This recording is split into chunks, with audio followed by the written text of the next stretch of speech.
룻기서 4장 13절에서 17절 말씀을 근거로 해서 고통에서 찬송으로 라는 제목으로 하나님 말씀 증거하겠습니다.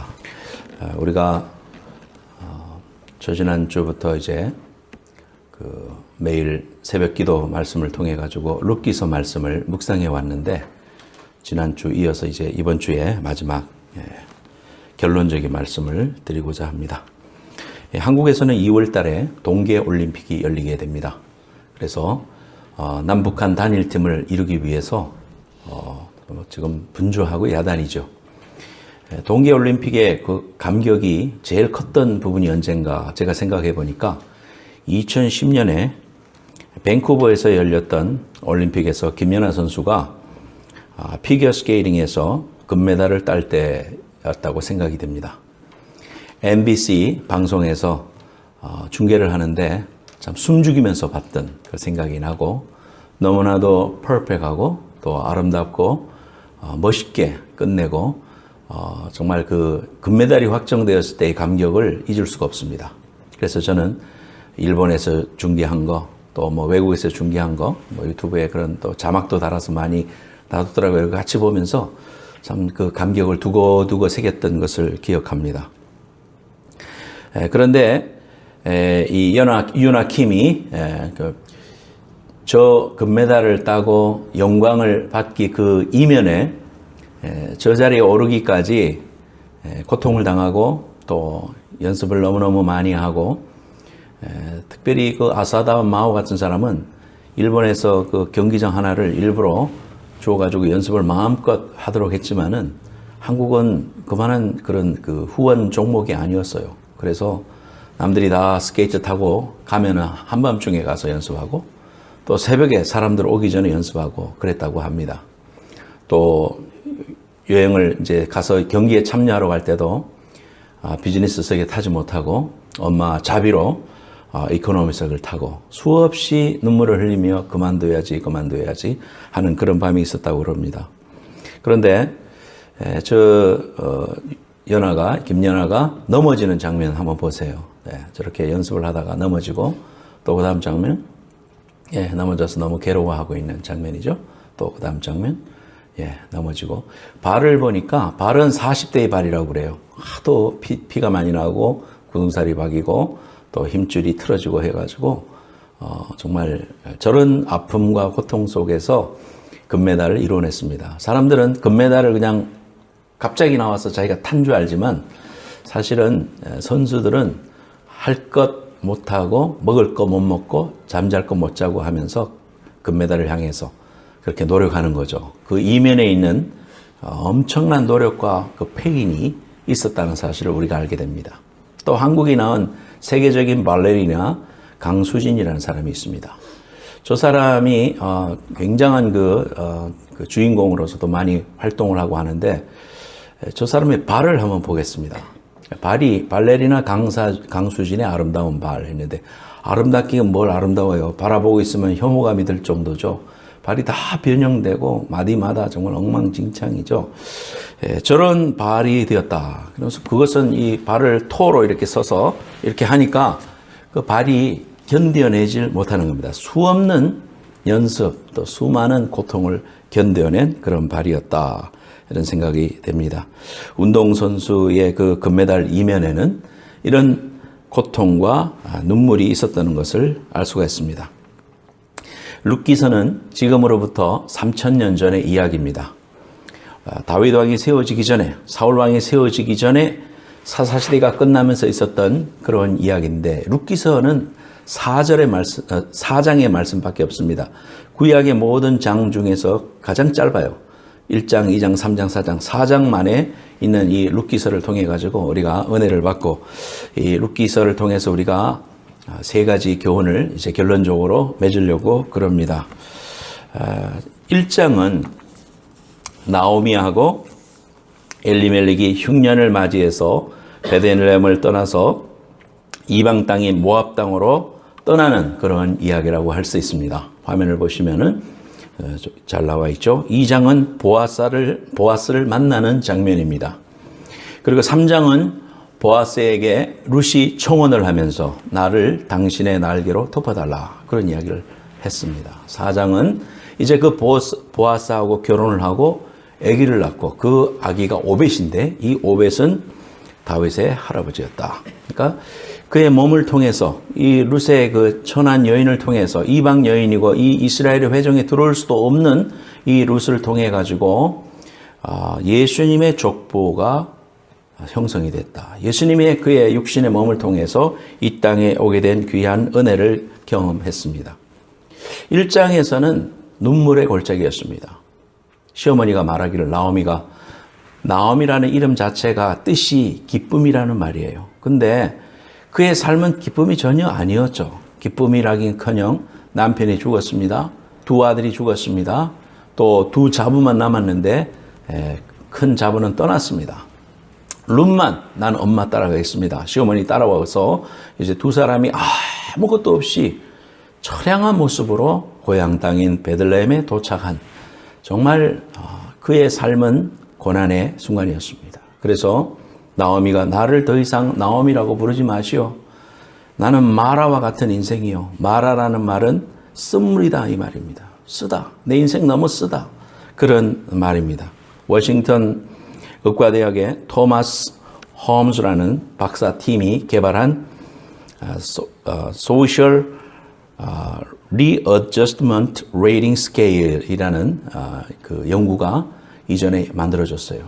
그래서 이 사이콜로지 그 분야에 있어서 특별히 스트레스가 우리의 인간과 어떤 연관이 있는가 연구할 때 모든 학자들이 이 홈스 박사가 연구한 이것을 갖다가 마치 바이블처럼 사용하고 있어요. 제가 그런 저널들을 몇 개를 이렇게 살펴봤는데 항상 이 사람의 스트레스 그 스케일에 대해서 항상 멘션하고 거기에서부터 계속해서 논문을 써나가는 것을 제가 확인을 했습니다. 그만큼 이 사람이 연구한 것은 굉장히 중요합니다. 근데 이 사람이 스트레스 치수를 측정했는데 그 항목을 43가지였습니다. 43가지가 그런 항목이 있었는데 그 중에 탑 5, 제일 스트레스가 많은 것 1번이 뭐냐 하면은 배우자의 죽음이었습니다. 스파우스가 죽는 것, 자기의 아내나 남편이 죽는 것은 그 지수가 100으로 봤습니다. 그래서 함께 살아가다가 자기의 아내가 죽으면은 남자도 곧 따라서 죽는 경우도 너무나 많습니다. 그것은 여러 가지 스트레스 때문에 또 함께 연결돼서 살아왔던 그 관계 때문에 그렇게 되기가 쉬운 거죠. 2번째로는 divorce, 이혼입니다. 이혼은 73점입니다. 그리고 배우자와의 별거. 그래서 아내와 이혼은 안 했지만은 별거하면서 살게 될 때 거기에 점수가 65점입니다. 또 교도소 가는 것 또는 다른 보호시설에 수감되는 것 이것이 63점입니다. 그리고 같은 점수지만은 5위로 랭킹된 것은 가까운 친척의 죽음. 자기의 형제나 자기의 이모나 자기가 가까이 지냈던 이러한 친척들이 죽는 것 이것을 63점으로 봤어요. 그리고 나서 밑에 43개의 항목이 쭉 있는 걸 제가 다 살펴봤습니다. 가장 큰 스트레스가 뭐냐? 자기의 배우자의 죽음인데 자기 배우자도 죽고 아들이 죽었습니다. 자식을 먼저 앞세운 부모의 심정이라는 것은 정말 형용할 수가 없겠죠. 그래서 부부간에도 농담으로 그런 이야기 하잖아요. 당신은 나보다 하루 먼저 나중에 죽어라. 그런 이야기를 우리가 배우자들한테 하는 것은 그만큼 당신 없는 삶이 힘들고 함께 끝까지 갔으면 좋겠다라는 우리의 작은 소망이기도 합니다. 시어머니 나오미가 겪었던 그 쓰디쓴 마라의 삶과 같은 그러한 삶이 그의 삶이었는데 이 1장, 2장, 3장, 4장을 지나면서 보아스라는 사람을 만나요. 그 보아스는 예수님의 영적인 모형이라고 했죠. 그 보아스를 만남으로 인하여 그의 삶이 회복이 됩니다. 남편을 만났을 뿐만 아니라 경제적으로도 회복이 되고 또 그 외로움에서부터도 회복이 되고 또 기업 물을 자가 되어서 그 권속 속에 그 족보 속에 다시 들어가게 되고 그 외에 자신은 몰랐지만 자신의 몸을 통하여 예수 그리스도가 탄생하게 되는 정말 그 족보 속에 남는 그러한 놀라운 영적인 족보 속에 남는 그런 은혜를 경험했습니다. 마태복음 1장 1절에 보면 성경을 예수 믿고 처음 읽으면 아유 내 족보도 모르는데 왜 이 유대 족보를 내가 알아야 돼요. 1장을 못 넘기고 졸다가 끝나는데 1장 1절에 그 족보를 세워놨죠. 그것은 마태복음은 유대인의 복음을 의미합니다. 유대인들을 위해서 쓴 복음서예요. 그렇기 때문에 유대인들에게는 너희들이 그토록 바라왔던 메시아가 바로 이렇게 오셨다. 역사 속에 이렇게 오셨다. 그러므로 족보를 쫙 자세하게 아브라함까지 설명해 놓기 위해서 마태복음 1장에는 족보를 써놨어요. 창세기 1장에도 보면은 그러한 이야기 나오고 5장에도 나오고 10장에도 나옵니다. 그래서 아담부터 시작해가지고 셈, 또 아브라함에서부터 예수님의 족보까지 이제 나올 수 있도록 이렇게 믿음의 근간을 쫙 구약에 살펴놓는 것을 볼 수가 있습니다. 그래서 신약에 와서 예수님과 이렇게 연결하는 것을 볼 수가 있어요. 이렇게 고통에서 시작했다가 기쁨이 되고 또 상실에서 시작했다가 회복이 되는 귀한 은혜를 오늘 이 말씀을 통해서 보게 됩니다. 예수를 만나는 사람은 누구나 새로운 피조물이라고 했어요. 우리가 예수를 믿고 나면 제일 먼저 마음속에 오는 것은 주님을 만나고 나면 내 마음속에 평강이 임하죠. 하나님이 주시는 평강은 세상이 주는 것과 같지 않습니다.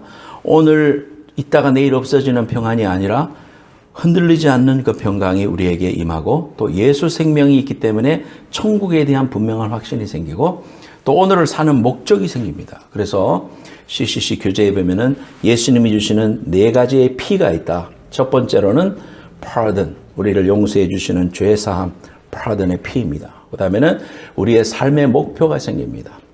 purpose, 우리가 하나님이 주시는 내가 왜 살아야 되는가? 나는 왜 지금 여기에서 열심히 일을 해야 되는가? 내가 오늘 왜 예배 드려야 되는가? 이 purpose를 알게 돼요. 그러니까 삶의 목적이 생기니까 세 번째로는 우리 마음속에 peace가 생깁니다. 그래서 peace의 P, 세 번째 P였고, 네 번째로는 이것을 살아나갈 수 있는 power, 힘을 주십니다. 그래서 성령을 통하여 우리의 그러한 4가지의 P를 하나님께서 우리에게 선물로 주셨습니다. 여러분에게 이 귀한 축복이 함께하고 있음을 믿으시기를 축원합니다. 그래서 이러한 하나님의 놀라운 축복과 은혜를 경험하게 되는데 오늘 말씀을 통해 가지고 루키서 전체를 통해서 우리에게 주시는 교훈 3가지를 썸머리 한다면 오늘의 3가지의 토픽이 되겠습니다. 또한 우리는 어떻게 하면 이렇게 쓸물과 같았던 그런 마라와 같은 인생이 단물을 내는 그런 삶으로 바뀌어질 수가 있겠는가? 늘 기쁨과 감사가 우리 속에 넘치고 삶의 찬송이 넘치는 삶이 될 수가 있겠는가? 페인에서부터 하나님을 찬송하는 그러한 노래가 될 수 있겠는가? 이것이 오늘 저와 여러분들이 말씀을 통해서 살펴보고자 하는 것입니다. 첫 번째, 우리 제목 같이 한번 읽어보겠습니다. 제일 위에 있는 top of the page. 시작. 우리의 평범한 인생의 모든 일은 하나님의 목적을 가지고 있다. 하나님을 사랑하는 자들을 통해서 하나님의 뜻을 이루어 가신다는 것이 룻기서를 통해서 우리에게 주신 하나님의 교훈이에요. 룻이나 나오미나 보아스나 이런 사람들은 무슨 장군이나 선지자나 무슨 왕이나 이런 사람이 아니에요. 그렇죠? 다윗을 중심으로 썼던 열왕기상 하나 뭐 이런 이야기가 아니잖아요.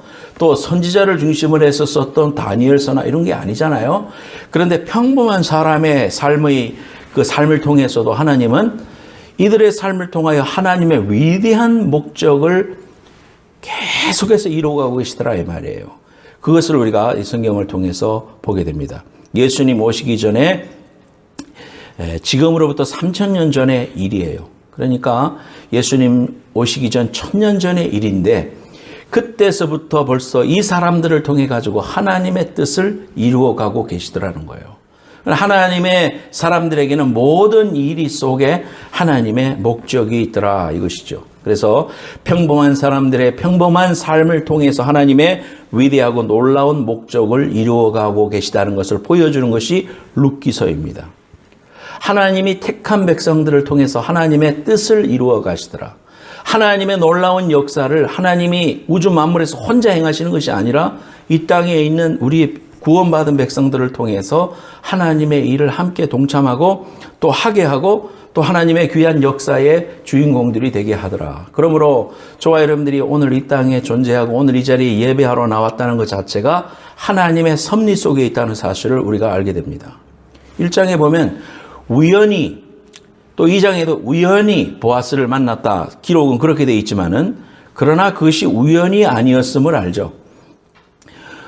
모세가 광주리에 놓여서 엄마가 할 수 없이 떠나보내잖아요. 광주리에 떠서 물에 떠내보내는데 그 떠나보내는 포인트, 물결 이런 걸 다 포함해가지고 공주가 거기 나와서 그 바구니를 받게 된 것 자체가 이것이 하나님의 섭리가 아니라고 말할 수 없는 거예요.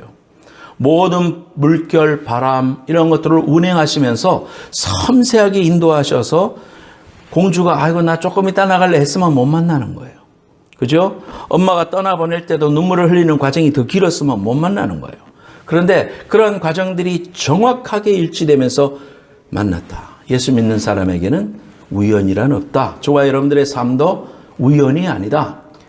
하나님의 필연과 섭리 속에 우리의 삶이 인도되고 있어요. 때로는 내가 실수도 하고 넘어지기도 하고 죄에 빠지기도 하지만 하나님은 그러나 그러한 것들을 사용하셔서 하나님의 종국적인 목적을 향해서 하나님이 하신다. 하나님이 주권을 두고 우리를 인도하신다는 주권이 하나님께 있다는 사실을 우리가 오늘 말씀을 통해서 보게 됩니다. 예수 믿는 사람에게 누가복음 2장 14절 말씀, 그 밑에 파란 글씨에 보면 있죠. 지극히 높은 곳에서는 하나님께 영광이요 땅에서는 기뻐하심을 입은 사람들 중에 평화로다.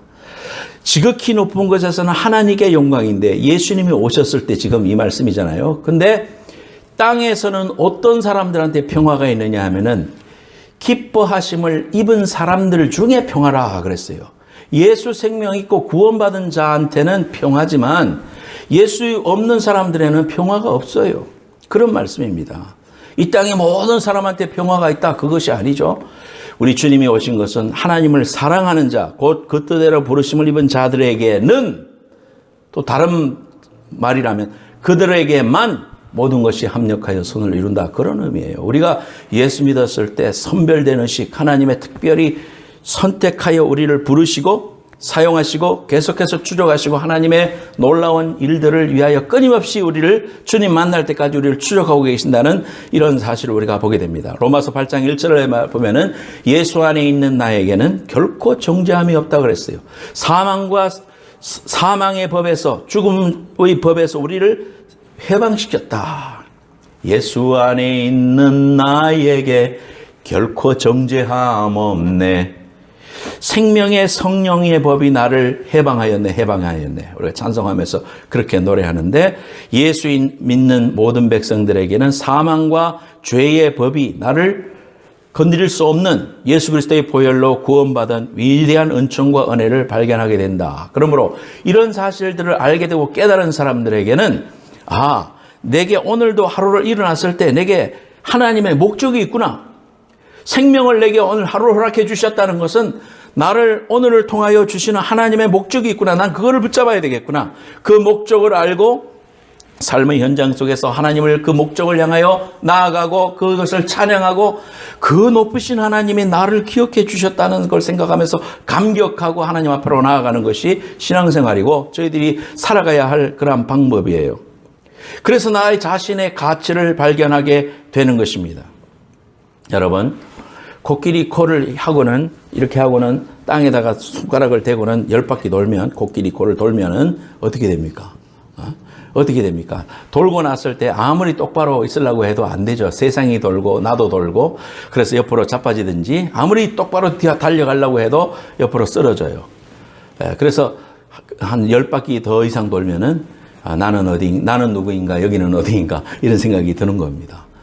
그런 생각이 들어요. 그런데 정신없이 사는 사람들의 모습이 그런 삶을 가리킵니다.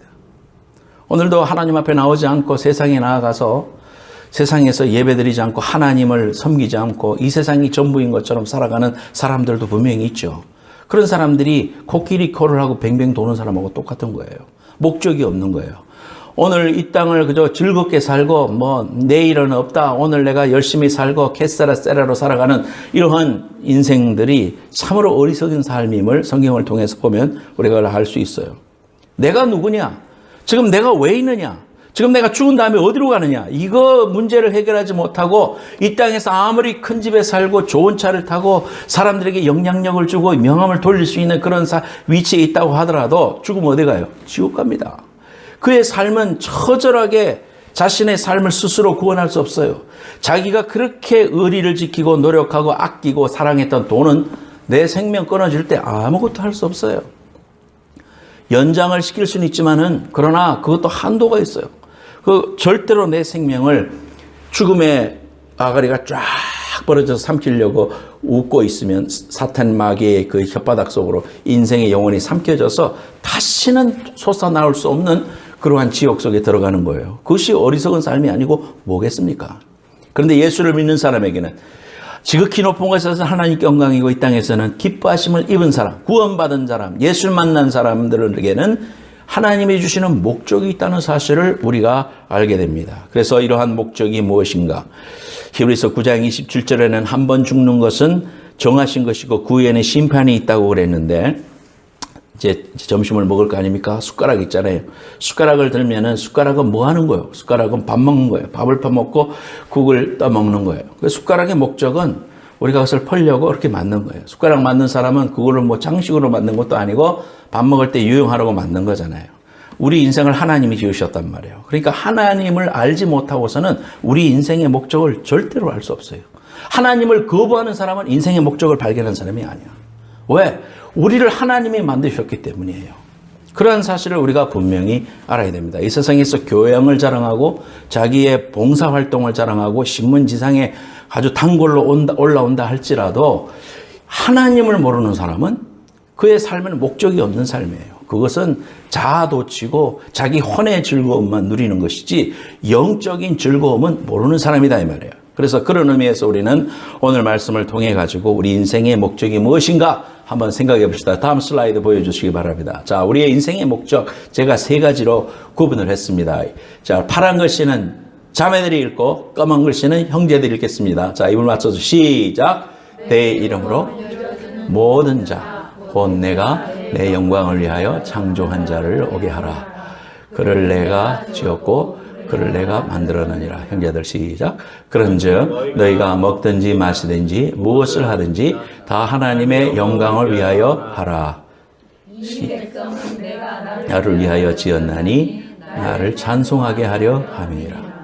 여러분의 인생의 목적이 뭐냐? 하나님의 영광을 위하여 하나님이 나를 지었다. 성경이 그렇게 말하고 있죠. 그리고 내가 만들었다 그랬습니다. 하나님이 나를 만드셨기 때문에 내가 하나님을 만났으면 삶의 목적이 있는 거예요. 하나님이 나를 만드신 목적을 내가 알게 돼요. 그래서 그 목적이 뭐예요? 무엇을 하든지 먹든지 마든지 다 그의 영광을 위해서 하라. 하나님의 영광을 위하라. 그래서 소열이 문답 제1번에 나옵니다. 인간의 목적이 무엇이뇨? 그것은 하나님께 영광을 돌리는 삶이다. 그 말입니다. 그래서 저와 여러분들이 이 땅을 살아가면서 하나님을 알고 난 이후에 우리의 삶은 하나님의 것입니다. 나를 위해서 사는 삶이 아니에요. 내가 너를 지었고 너는 내 것이다 그랬거든요. 우리를 통하여 우리 안에 있는 성령님께서 하나님이 원하시는 삶을 살도록 우리를 움직여 가십니다. 그렇다고 우리 인격을 무시하고 우리의 모든 합의를 무시하는 그런 하나님이 아니라 우리 인격은 그대로 살려주시지만 그러나 방향이 예수 그리스도를 향하여 살 수 있도록 하나님이 내 삶의 목적이 되도록 그렇게 하나님이 주었다 이 말이에요. 그 찬송을 부르는 게 내 삶의 목적이니까 하나님을 늘 찬송하는 거예요. 금년에 제가 결단한 내용 중에 하나 여러분과 같이 하자고 했는 내용이 뭐예요? 감사하자. 하나님 앞에 감사하자. 감사는 하나님 앞에 하나님의 목적을 아는 사람이 하나님이 기뻐하시는 감사로 내가 하나님의 궁정에 들어간다고 그랬으니까 하나님 앞에 내가 무조건 감사하고 상황을 다시 생각하고 다시 해석해서 하나님 앞에 무조건 감사해보자 그랬습니다. 여러분 이런 감사의 은혜가 금년 한 해 동안에 큰 열매를 맺기를 예수님의 이름으로 축복합니다. 실천 안 하는 사람 손 들어봐 지금. 실천 안 하는 사람, 감사하는 걸 잊어버리고 사는 사람. 없어요? 다 하는 거지? 좋아요. 끝까지 잘해봅시다.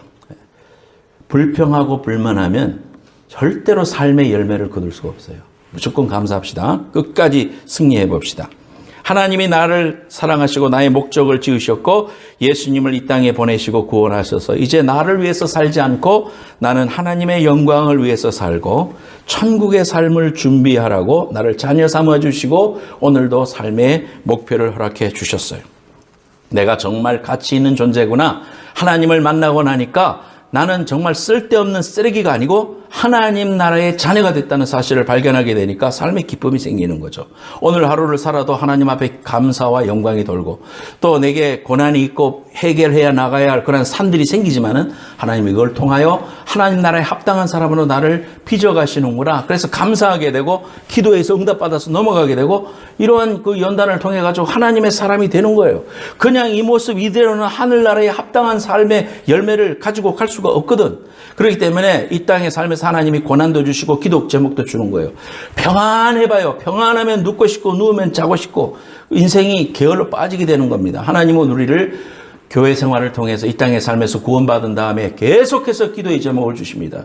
그리고 그 기도의 제목을 통해서 나의 쓸데없이 튀어나와 있는 자만심과 자존감과 이런 것들 다 꺾어버리고 하나님 나라에 합당한 인품으로 자꾸 하나님이 나를 빚어나가시는 거예요. 이런 것이 있어서 때로는 징계도 하시고 또 고난도 주시고 기도거리를 주시는 것이지, 이런 것이 없는 사람은 나는 everything is okay, 모든 게 fine이야. 그 하나님 믿는 사람 아니요. 아직까지 하나님의 그 깊은 경지에 들어가지 못한 사람이에요. 그냥 자기 나름대로 만족하면서 살아가는 사람이에요. 왜 어려움이 없습니까? 이 땅에 있는 모든 사람들이 다 어려움이 있어요. 그러나 그런 걸 통해서 하나님의 사람으로 빚어져 가시는 하나님의 사랑과 하나님의 손길임을 알고 내가 감사하게 되고 순종하게 되고 자아를 처복종시키게 되고 십자가를 통과하게 되고 십자가 앞에 나아갈 때마다 나의 자아와 정력을 죽여서 하나님의 거룩을 이루고 하늘나라에 합당한 귀한 열매를 맺게 되는 거예요. 이러한 귀한 거룩한 열매가 여러분 삶 속에 맺혀지기를 축원합니다. 보아스는 예수 그리스도의 귀한 모형이라고 했죠. 이 말씀을 통해 가지고 우리가 그 보아스를 만나서 보아스를 통하여 삶이 회복되는 것처럼 우리 삶 속에 하나님이 주시는 그러한 목적과 은혜를 가지고 내가 예수를 만나야 되는구나. 예수를 통하여 삶의 에너지와 축복을 받아야 되는구나. 이런 것들을 우리가 알게 돼요. 내가 예수님을 만나가면 마태복음 10장 29절 말씀에 참새 2마리가 한 아사리온에 팔리는 것이 아니냐. 그러나 너희 아버지께서 허락지 아니하시면 그 하나라도 땅에 떨어지지 아니하니라. 죽을까봐, 망할까봐 두려워하거나 염려하지 않아야 할 것은 오늘 이 말씀을 통해서 볼 때 참새 2마리도 하나님의 뜻이 아니면 떨어지지 아니하는데 하물며 너희일까 보냐.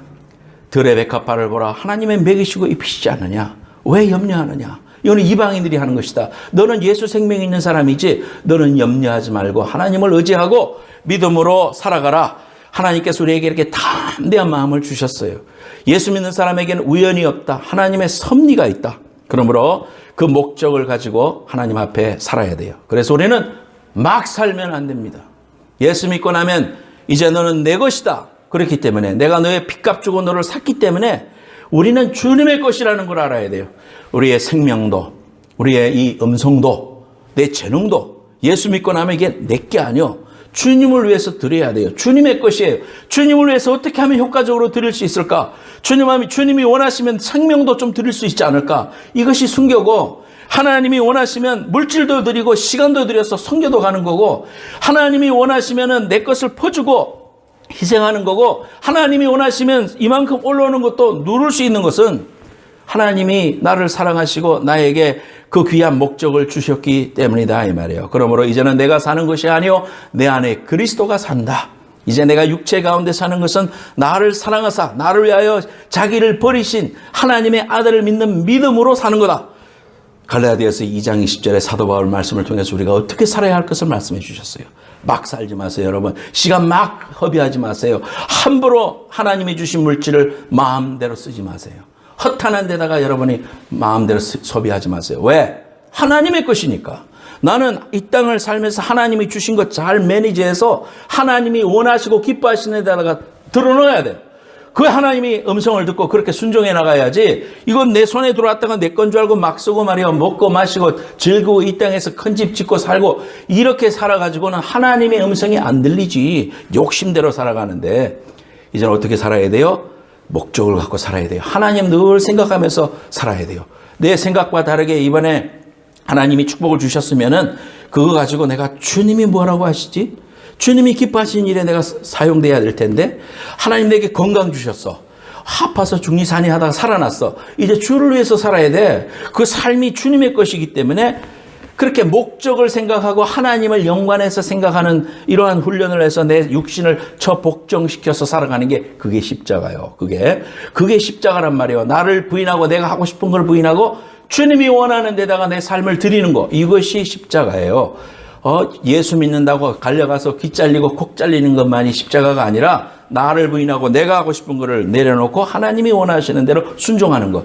내 남편에게 인격 볼 땐 순종하지 못하는데 하나님 말씀이 순종하라고 했으니까 순종할 때 속이 뒤틀리지만 하나님 말씀이니까 끝까지 이겨가면서 자기를 부인해가면서 기도하면서 발버둥치면서 순종하려고 하는 거. 그게 십자가지.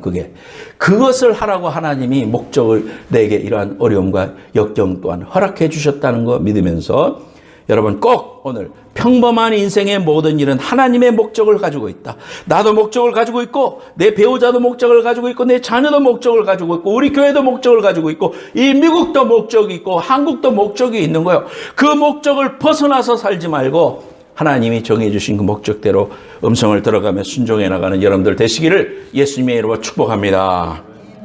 두 번째로는 제목 읽겠습니다. 시작. 하나님의 목적은 예수 믿고 그분만 의지하면서 살라는 것이다. 간단한 거예요. 룻기서의 이름이 Book of Ruth이지만은 사실은 보아스가 주인공입니다. 보아스가. 예수님이 영적인 예표이기 때문에 보아스를 만나서 살으라는 거예요. 우리 인생들이 허탄한 데다가 우리의 마음을 두지 말고 예수님 만나듯이 우리의 삶에 보아스를 만나야 된다 이거예요. 그것이 하나님의 목적이라는 거예요. 하나님이 우리 인생들을 향해서 아무리 이방 여인이고 남편이 죽었고 살아갈 방법이 막막하고 이삭이나 죽으면서 살아가야 되는 그런 처절한 입장에 있다 하더라도 나 예수 만나야 된다. 예수 만나면 그 예수님이 나의 신랑이고 예수님이 나의 구원자시고 예수님이 나에게 모든 것이라는 것을 발견하면서 그렇게 복을 받아라. 그것이 나한테 최고의 복이다라는 사실을 알려주기 위해서 이 룻기서를 기록했다는 사실입니다. 여러분, 룻기서는 4장밖에 없지만 가난에서 시작해서 부여로운 자가 됐죠. 그렇잖아요. 보아스의 모든 재산을 내게 됐잖아요. 또 죽는 이야기에서부터 시작해가지고 자신의 몸을 통하여 오벳이라는 자녀를 얻습니다. 가슴에 품에 안아요. 나오미가 안으니까 사람들이 막 칭찬하면서 찬송이로다 찬송이로다 그렇게 이야기해 줍니다. 사망이 변하여 생명이 됩니다. 절망이 변하여 기쁨이 됐죠. 그래서 외로움에서 사랑이 있었고 슬픔에서 기쁨이 있었고 절망에서 희망이 있었고 모압 지방에서 생명의 땅인 베들레헴으로 마무리가 됩니다. 우리의 구속자이신 예수 그리스도를 만나는 것이 삶의 목적이고 아무리 역경이 여러분들 앞에 온다 할지라도 이걸 통해서 예수님 만나면 내게 복이고 하나님의 회복이고 축복이고 예수님을 못 만나고 자기의 감정대로 처리해서 어려움에 놓이고 이 고통 속에 놓이는 것은 하나님의 뜻이 아니에요. 여러분의 삶 속에 이런 것이 회복될 때 네 영이 잘래같이 범사도 열리는 거예요. 여러분이 이 땅에 살면서 이 룻처럼 하나님 예수를 만나면 예수 만나고 나서 이 땅에서도 잘되고 하나님께서 형통하게 하시고 회복시켜 주시는 귀한 은혜를 누릴 수 있도록 해주시는 거예요. 나 지금 하나님의 일을 하고 싶은데 하나님께서 믿음의 그릇이 되게 하셔서 주의 일에 잘 쓸 수 있도록 물질을 주시는 거예요. 그래서 그걸 통해서 하나님의 일을 할 수 있게 해주시는 거예요. 그것이 하나님의 축복입니다. 세상적으로 볼 때는 하나님 축복받았다. 하나님 앞에 인정받고 하나님의 쓰임받고 하나님 머릿속에 있는 것이 축복이잖아요. 그런데 그것이 없이 물질이 많아져 봐요. 아마 이 자리에 있는 사람 100억 생기고 로또 맞아가지고 엄청난 물질이 생기면 교회 안 나올 사람이 있을지도 모르겠어요. 하나님 섬기지 않고 가정이 깨지고 엉망진창 될 사람이 있을지도 몰라요. 우리가 그렇게 열악한 존재예요. 하나님 앞에 그만한 그릇이 안 돼.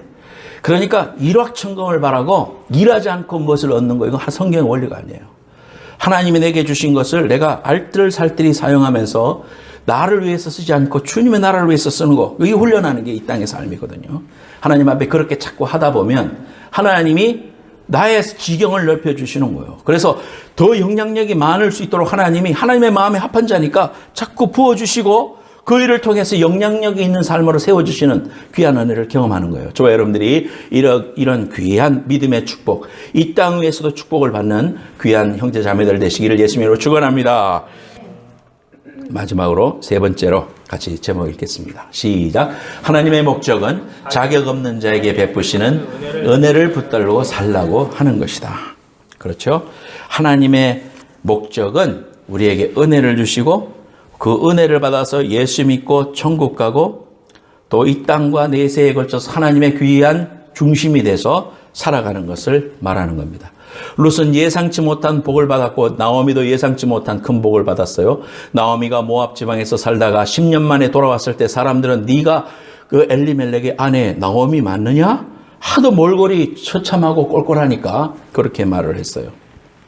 그런데 그 나오미는 그 며느리를 통해서 오벳을 안고 너무 기뻐하면서 즐거워했어요. 그때 룻기서 4장 14절부터 보면 여인들이 그 주위에 있는 동네 사람들이 이야기하는 거예요. 나오미에게 이르되 찬송할지로다 여호와께서 오늘날 내게 기업 물을 자가 없게 아니하셨도다. 기업 물을 자가 리디머죠. 그 구속자란 말입니다. 예수님이잖아요. 그러니까 그 형제 중에 한 사람이 가까운 사람이 그 혼자 된 여인을 이렇게 취해주고 모든 것을 상속시켜주는 그러한 그 법칙이 있었는데 그것이 결국은 우리의 구속자 되시는 예수 그리스도를 보여주는 거거든요. 그래서 그러한 그 구속자 보아스를 만나서 네가 이렇게 잘 됐다 이렇게 말하고 있는 거예요. 이 아이의 이름이 이스라엘 중에 유명하게 되기를 원하노라. 이는 내 생명의 회복자며 내 노년의 복량자라. 곧 너를 사랑하며 7 아들보다도 귀한 자부가 낳은 자로다. 이렇게 하셨습니다. 사랑하는 여러분, 오늘 세 가지 말씀을 통해 가지고 우리가 꼭 기억해야 돼요. 오늘 지금 내가 겪고 있는 삶의 권고나 지금의 삶의 형편으로 내 삶을 결론 내지 마라 그랬죠. 하나님의 그 계획과 섭리는 위대하시도다 그랬어요. 꿈을 믿고 믿음으로 포기하지 않고 끝까지 가는 사람은 하나님께서 역전승의 은혜를 주시고 또 하나님이 나를 어떻게 보시는가가 중요한 거지. 세상 사람들이 나를 알아보면서 아이고 쟤는 학교 다닐 때 공부도 잘하더니 쟤는 출세를 못했네. 미국 가더니 거지 됐구만. 이런 소리 듣는 거 그것이 우리에게 큰 문제가 아니에요.